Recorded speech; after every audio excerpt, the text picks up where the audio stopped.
jaalladhe siif gurraa ta'uu maan baree argaan baruudhaan gargaree hin qalbeeffanne jaalala siitiin gufadhee caccabaan jenne akka garaan qabdu waa'ee si kanan gaafanne wajji yaane yaane wal jalaa hafne yaayuu wal dadhabne adda dhaabbanne wajji yaane yaane wal jalaa hafne eega wal dadhabne adda dhaabbanne.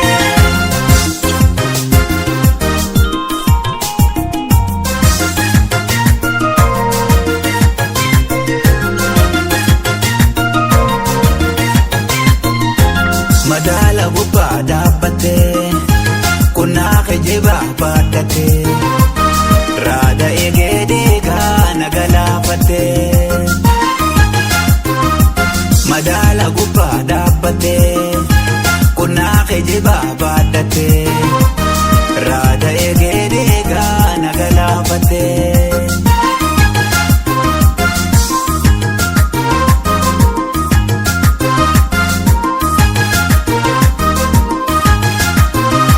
Sagalee na kaafee baraa diddeetuma diddii mataa obsa hoo sodaatee seetaa ija deemtu natti gamtaa hasooftu mi'aan daa'imarraa kan namaan tarree gurrarraa na sobaa ilkee gobbarraa gajalaan summii naddiraa.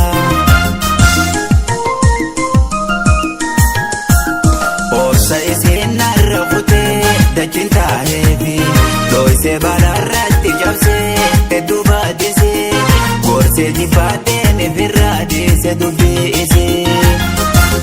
Wajji yaane yaane wal jalaa hafne yaayyuu wal dadhabne adda dhaabbanne wajji yaane yaane wal jalaa hafne eega wal dadhabne adda dhaabbanne.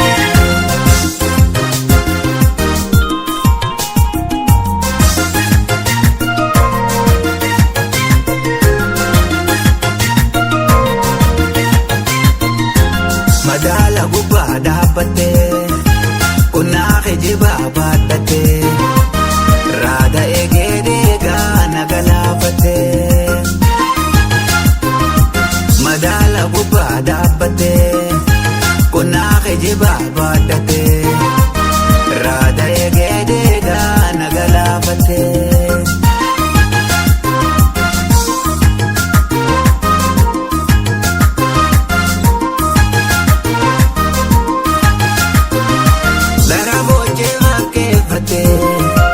Ana dogumaan boochiftee yaadaniin lafee faagdaddee morga yaadna jalaa cabdee anaan eenyuu foon taatu namoofu hin yaaddu toltu dantaate qofaa kallaatu hambaa takkallee naan qabdu.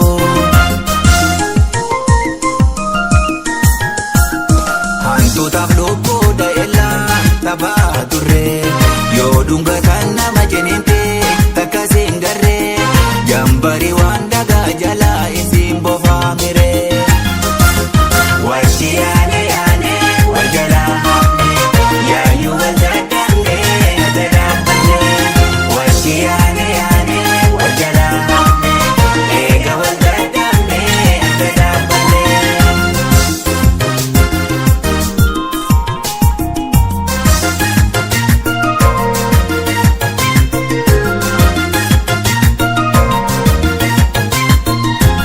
Madaala gubbaa dhaabbattee kunnaa kijibaa baadhattee raada eegee deegaa nagalaafattee. Madaala gubbaa dhaabbattee kunnaa kijibaa baadhattee raada eegee deegaa nagalaafattee.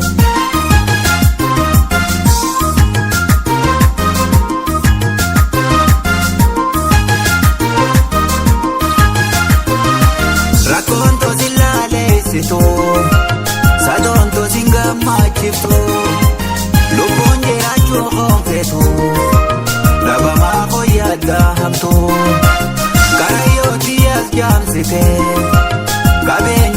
was jaamsite jaboon karkarsee si tirse si jalaa hafee si hirkise